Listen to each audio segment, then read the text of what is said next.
Bangladesh is out, Scotland is in. जी, group C का हिस्सा बनने वाले हैं स्कॉटलैंड, उसी ग्रुप में जहां बांग्लादेश हुआ करती थी।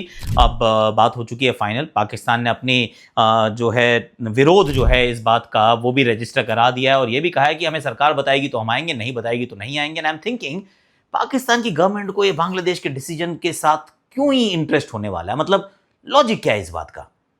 मतलब आई एम जस्ट थिंकिंग कि Pakistan Bangladesh, I don't know, उसकी बात कर लेते हैं। ये वाला जो मुकाबला है ना, जो आज का मुकाबला है, संजू सैमसन की ज़िंदगी का हो सकता है सबसे महत्वपूर्ण मुकाबला हो। क्यों कह रहा हूं मैं ऐसा? इसकी बात कर लेते हैं। WPL में क्या चल रहा है उसके लिए अंजुम चोपड़ा जी के पास चलेंगे, तो फिर आज तो अनपैक करने के लिए बहुत कुछ है मेरे भाई।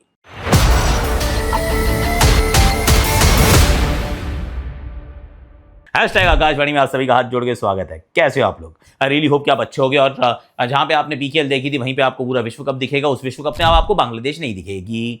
Bangladesh is out. स्कॉटलैंड अब नजर आ जाएगी, क्योंकि स्कॉटलैंड वही टीम है जिसको इटली ने हराया था, उनको बाहर का रास्ता दिखाया था। नाउ इटली के साथ वाले ग्रुप में वो अपने आप को पाएंगे और उस ग्रुप में मुझे वैसे भी एंटरटेनमेंट की बहुत उम्मीद थी। अब मैच से पहले ही, मतलब टूर्नामेंट से पहले एंटरटेनमेंट कुछ ज्यादा ही हो गया है। That's a separate issue. पर कहाँ देखेंगे? जियो हॉटस्टार पे, और जियो हॉटस्टार का लिंक मैं डिस्क्रिप्शन में डाल रहा हूँ। डाउनलोड दी ऐप और मेरी शार्प ओपिनियंस आपको क्रैक्स पे मिल जाएंगी। And once again I am going to show you my name in at the back. मतलब चलता है गुरु। अच्छा, it's nice, I like my T shirt, it's beautiful T shirt, Bengal warriors की ऑब्वियसली। पर जो बांग्लादेश है, इन्होंने कह दिया हम नहीं आ रहे। अब ये क्या मतलब जो बवाल हुआ है, इसके अंदर कौन कहाँ खड़ा है, कई चीज़ें सोचने लायक है। क्योंकि जैसे जैसे समय बीतता जाता है तो थोड़ा सा और आप ऑब्जेक्टिवली सोचते हैं। तो पहले तो बांग्लादेश ने ये एक बात की है कि ये डुअलिटी है, कि हमारे साथ अलग बर्ताव है, भारत के साथ अलग बर्ताव है। भारत ने कहा कि हमें नहीं जाना पाकिस्तान, तो आपने एक न्यूट्रल वेन्यू दे दिया। हमने कहा हमें इंडिया नहीं जाना, तो आप न्यूट्रल वेन्यू नहीं दे रहे हो। Okay, but is it the same?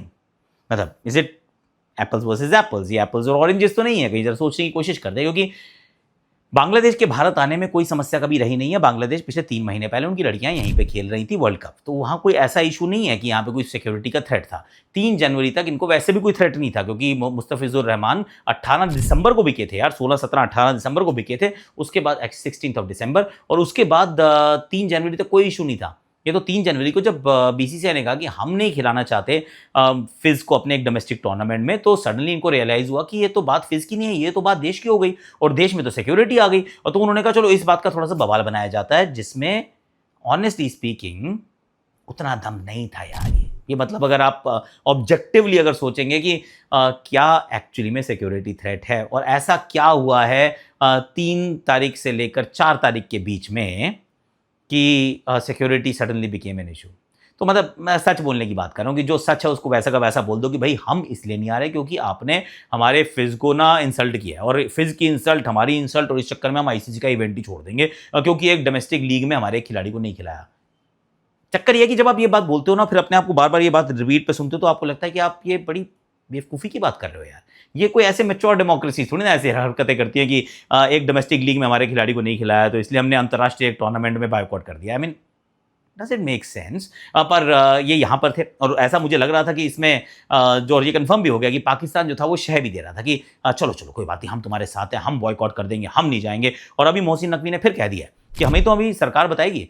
और इस वाले में भी इन्होंने वोट जो था बांग्लादेश के फेवर में किया था, अभी भी कह रहे हैं कि ये अनफेयर है, which is okay. I mean they can have a stance, पर वो कह रहे हैं हमारी सरकार बताएगी कि हमें जाना है या नहीं जाना है। अगर वो कहेंगे हम नहीं जाना चाहते हैं, हमें नहीं जाना चाहिए, तो हम नहीं जाएंगे। And I am thinking Pakistan सरकार का इस बात से लेना देना क्या है भाई? मतलब लॉजिक क्या है इस बात का, बताओ ना। क्योंकि पाकिस्तान की government, why should they be bothered about Bangladesh के उनके अपने डिसीजन के ऊपर? How are the two connected? सिर्फ मतलब पर Pakistan is again Mohsin Naqvi interior minister, Pakistan PCB, Pakistan की government hand in glove. I mean that's the story right. वो फिर एक और पंडोरास बॉक्स खुल जाएगा अगर उस तरफ गए तो, कि कितना पॉलिटिकल इंटरफेरेंस है और प्रैक्टिकल है, कोई बड़ा विजिबल है, और क्या वो सही होता है, क्या उसके अंदर वो जो बोर्ड्स हैं वो बैन नहीं हो जाते थे कि अगर इतना पॉलिटिकल इंटरफेरेंस होता है, because those must stay separate. I mean बातें होती थी राइट।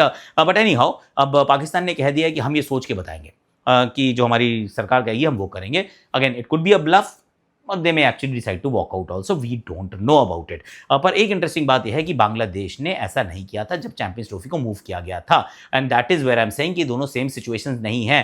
भारत पाकिस्तान नहीं जा रहा था, बायलैटरल सीरीजेस बरसों से खत्म हो चुकी थी, तो एनीबडी हु वाज थिंकिंग कि इंडिया पाकिस्तान जाएगा चैंपियंस ट्रॉफी खेलने वाज अ फूल। तो आईसीसी को भी पता था, और किसी ने तब तो बवाल नहीं किया। बांग्लादेश तक ने इस बात पे कोई सवाल नहीं उठाया था कि भाई तुम ऐसा क्यों कर रहे हो, क्यों न्यूट्रल वेन्यू बीसीसीआई को दिया जा रहा है, जबकि ये मैच जो है वो पाकिस्तान में हो रहे हैं। जब बाकी टीमों के लिए ठीक है तो इंडिया को भी जाना चाहिए, वरना उनको बाहर निकाल दो। किसी ने कुछ नहीं कहा था, मुंह में ताला लगा हुआ था। लेकिन अभी जो है वो Pakistan is coming in support of Bangladesh when Bangladesh didn't come in their support, और दोनों चीज़ें बराबर नहीं है। इस बात को समझने का आपको करना पड़ेगा प्रयास, क्योंकि India Bangladesh didn't have these kind of relations. हमने तो भैया उनको टेस्ट स्टेटस दिलाने में मदद की है, और उनके खिलाड़ी आईपीएल में आके खेले हैं, और जब उनके साथ कोई टेस्ट नहीं खेल रहा तब भी हम खेले थे। तो ऐसा एनीवे चलो ठीक है। तो अब ये this is the new normal. और एक और चीज़ है before we move forward with Sanju Samson story, कि कई बार ना गलत क्या है सही क्या है, इससे ज़्यादा इंपॉर्टेंट बात होती है कि नुकसान किसका ज़्यादा हो रहा है।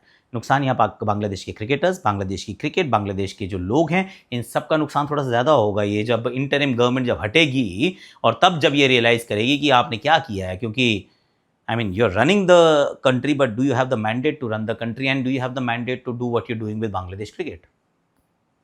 Questions galore. उसके ऊपर बात अलग से होनी चाहिए। अगेन जियो पॉलिटिक्स के लिए I am not the right person to talk about. Sanju Samson के लिए ये सबसे महत्वपूर्ण मुकाबला हो सकता है उनके जीवन का, एंड आई से दिस क्योंकि तीसरा मैच है। इस मैच के बाद हो सकता है तिलक वर्मा उपलब्ध हो, 28 तारीख का मैच आपको वो खेलते हुए दिखे, और फिर ईशान किशन और संजू सैमसन में से कोई एक ही खेलेगा। तो वो कौन सा खिलाड़ी होगा? पहले दो मुकाबलों में, पहले मैच में दोनों आउट हो गए, दूसरे मैच में ईशान ने 32 गेंदों में 76 बना दिए हैं। अब आप ईशान किशन जो है इस रेस में आगे भाग गए हैं, एंड आई एम थिंकिंग कि संजू सैमसन के साथ किया क्या है हमने। जस्ट सोच के देखो, और just give me 2.5 minutes, may be थोड़ा सा ज़्यादा, कि आपने पहले इनको जब बांग्लादेश के खिलाफ ओपन कराई, जब इनको पहली बार आपने बतौर ओपनर ट्राई किया, आपने कहा आप 7 मैच देंगे, चाह संजू जी ले अपनी जिंदगी, और संजू ने जाके 300 बना दिए, और Sanju was the toast of the nation. कि अभिषेक और संजू की जो साझेदारी है फोड़ दे दिया भाई, कमाल है। पर उसके बाद एक सीरीज आती है इंग्लैंड वाली, जिसमें इनके रन्स नहीं बनते, 5 बार ये एक ही तरीके से आउट हो जाते हैं, डीप स्क्वायर लेग पे शॉर्ट बॉल, और उसके बाद इनका आईपीएल खराब रहता है, मिडलिंग रहता है, क्योंकि चोटिल थे बेचारे। उसके बाद जब अगला T20 इवेंट होता है तो भारत ऑलरेडी पिवट कर चुका है। वो एक खराब श्रृंखला के चलते इन्होंने फिलॉसफी चेंज कर दी थी कि अब हमें स्ट्राइकर संजू नहीं, हमें एक स्टेबल एंकर शुभमन गिल चाहिए। उनको उन्होंने वाइस कप्तान बना दिया, और लेकिन संजू को ड्रॉप नहीं किया, क्योंकि वो थोड़ा शायद गिल्ट भी होगा कि यार संजू ने इतना खराब नहीं किया है, मतलब गलत कर रहे हैं हम उसके साथ, क्योंकि एक श्रृंखला खराब किसी की भी हो सकती है। He plays high risk cricket, can happen. तो उनको अलग अलग जगह पे बैटिंग कराई गई, वो बेचारे कभी ऊपर कभी नीचे, कभी 3 पे कभी 5 पे कभी 7 पे कर आके उन्होंने थोड़े बहुत रन बनाए, और उसके बाद फिर आपने पिवट मारा। आपने कहा नहीं अब हम संजू को मेन कीपर बना रहे हैं, क्योंकि हमें शुभमन गिल नहीं चाहिए, हम संजू के साथ जाएंगे, क्योंकि संजू अभिषेक की पारी में ना कुछ है, मतलब इनकी साझेदारी में। वहाँ हमने उनको 7 मैच दिए थे, हम यहाँ इनको 5 मैच देने को तैयार नहीं है। Just think about it. And I am also thinking, क्या ये वो जो 1 साल पहले जो पैटर्न बना था आउट होने का, is that something that's come back to haunt Sanju Samson? That's point 1। और दूसरी चीज़ जो सारे लोग भूल गए हैं वो ये कि यार जिस समय शुभमन ओपन करनी शुरू करे थे और संजू को ऊपर नीचे किया था, अगर इतने मैचेस संजू ओपन करते तो मे बी ये डिस्कशन ही नहीं होता, क्योंकि इस पीरियड में हो सकता है वो 2-300 बना चुके होते। तो फिर आज वो तलवार नहीं लटक रही होती इनमें और ईशान किशन में, पता वो टॉसअप नहीं होता, क्योंकि मेन कीपर के रूप में संजू थे। तो तिलक वर्मा इंजर्ड हुए, फिर ईशान को खेलने का मौका मिला, all those pivots have happened. पर अगेन ईशान ऐसा लग रहा है कि डेस्टिनीज चाइल्ड है इस समय, और सब चीज़ें उनके पक्ष में गिर रही हैं। पर you need to think about just a moment of thought for Sanju Samson की दबाव तो है, रन बनाने पड़ेंगे, क्योंकि अगर नहीं बनाएंगे तो हो सकता है कि विशाखापट्टनम का मैच तिलक वर्मा खेलें, ईशान किशन बतौर ओपनर खेलें, हो सकता है इंडिया के 1, 2, 3 तीनों लेफ्ट हैंडर हों। Again it is possible. अगर संजू रन्स बना देते हैं, ईशान भी रन्स बना देते हैं, तो फिर एक इंटरेस्टिंग चॉइस हो जाएगी। फिर भारतीय जो थिंक टैंक है उसकी सोच समझ में आएगी कि क्या करना चाहते हैं। Will Sanju stay as the number 1 keeper और ईशान बैकअप रहेंगे, या फ्लिप हो जाएगा? क्योंकि Ishan Kishan is looking extremely good, he is looking $1 million, और ऐसा कोई खेलता है ना तो उसको बाहर रखने का मन नहीं करता है। पर not without sparing a moment of thought for Sanju Samson. अब इस मैच में क्या और बदलाव की उम्मीद की जा सकती है?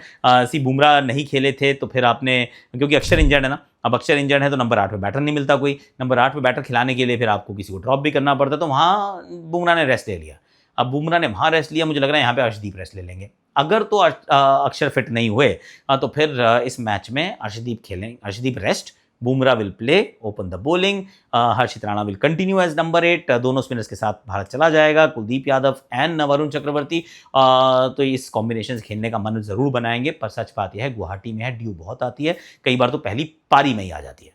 I mean that also happens. तो we shall wait and watch की क्या होता है। यहीं पे हो सकता है कि एक और मैच जीत जाएं, श्रृंखला अपने नाम कर लें, 3-0 से हम आगे निकल जाएं। बट अगेन 3-0 हो या 2-1 हो, भारत को एक्सपेरिमेंट के बारे में तो नहीं सोच रहा है। भारत को तो ये सोचना है कि विश्व कप में क्या टीम खिलानी है, उसके लिए बेस्ट कॉम्बिनेशन क्या संभव हो सकता है। तो उस दृष्टिकोण से इस मुकाबले पे नज़र जो है वो थोड़ी सी और पैनी रहने वाली है। चलिए अब जरा कहाँ चलते हैं, अब चलते हैं WPL की तरफ, क्योंकि वहाँ पे हमें मिलेंगी Anjum Chopra ji. Take it away Anjum. RCB पहला मुकाबला हारा है WPL के अंदर और अब शायद अपने बैटिंग ऑर्डर को एक बार फिर इंटेंटली देखेंगे कि क्या उसमें ऑप्शन कर सकते हैं। आरसीबी स्मृति के साथ, क्या जॉर्जिया वॉल के साथ ओपन कर सकता है, लेकिन हो सकता है ये ना भी करें, क्योंकि लगेगा कि 5 मुकाबले तो लगातार जीते हैं, तो फिर हम एक मैच के बाद हम इतना बदलाव क्यों करें। दूसरी तरफ दिल्ली जरूर ये खुश होगा देखिए कि Marizanne cup with the bat and Marizanne cup with the ball दोनों तरीके से परफॉर्म कर रही हैं, एंड जब वो परफॉर्म करती है ना तो सबसे ज़्यादा खुश रहती हैं। जेमी खुश है क्योंकि अच्छी बैटिंग करी है उन्होंने, अच्छी कप्तानी करी है, और उनके खुद के वर्ड्स में लर्न कर रही हैं बहुत जल्दी ऑन द रोप्स कि वो कप्तानी कैसे करें एक फ्रेंचाइज टीम की। लॉरा वुल्फर्ट कप्तान है, उनको बिल्कुल पता है कि नॉट आउट रहेंगी तो मैच जिताती भी लेके जाएंगी, और वही उन्होंने किया दिल्ली कैपिटल्स के साथ भी। इन ऑल ये टूर्नामेंट अब थोड़ा ज़्यादा खुलता जा रहा है, क्योंकि आरसीबी एक मैच हार गया है, बाकी टीमें जो हैं उनको जीतना बहुत ज़रूरी है कि कम से कम आरसीबी के 10 पॉइंटों के पास पहुँचे तो सही।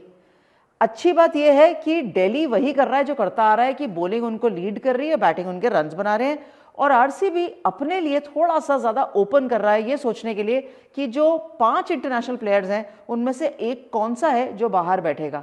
शुरुआत में लिंडसे स्मिथ खेल रही थी, वॉल बाहर बैठी थी, अभी लिंडसे स्मिथ बाहर बैठी हैं और वॉल अंदर खेल रही हैं। मुझे तो लगता है यही 4 खिलाड़ी शायद चलते रहेंगे आरसीबी के लिए, लेकिन देखते हैं अगला मुकाबला आरसीबी का क्या रिजल्ट देता है और फिर क्या डिसीजन होता है। Thank you so much. Chopra ji के चैनल को भी like, share, subscribe, comment, notification घंटी बजा देना। WPL बहुत कमाल कवर करती हैं, आराम से वडोदरा में इस समय है, फाइनल तक वहीं रहेंगी। तो फिर आज के लिए, अभी के लिए मेरे पास इतना ही है। हमारी चैनल को भी लाइक कर लो यार, शेयर कर लो, सब्सक्राइब कर लो, कमेंट कर लो, और जहाँ PKL देखी थी वहीं पर आज शाम का मैच देखने आ जाना जियो हॉटस्टार पे और स्टार स्पोर्ट्स के नेटवर्क पे, और शार्प ओपिनियंस के लिए क्रैक्स पे आना मत भूलना। Thank you so much for watching, love you all. बताना ज़रूर कि ये जो बांग्लादेश का टोटल फियास्को है, इसके अंदर क्या पाकिस्तान का ब्लफ जो है, will it be called out, और इज इट अ ब्लफ और is it not a bluff, we don't know. और नुकसान किसका और है, बांग्लादेश का, बांग्लादेश के क्रिकेटर्स का, ICC का, वर्ल्ड कप का, या किसी और का? Let me know in the comment section, आपकी थॉट क्या है।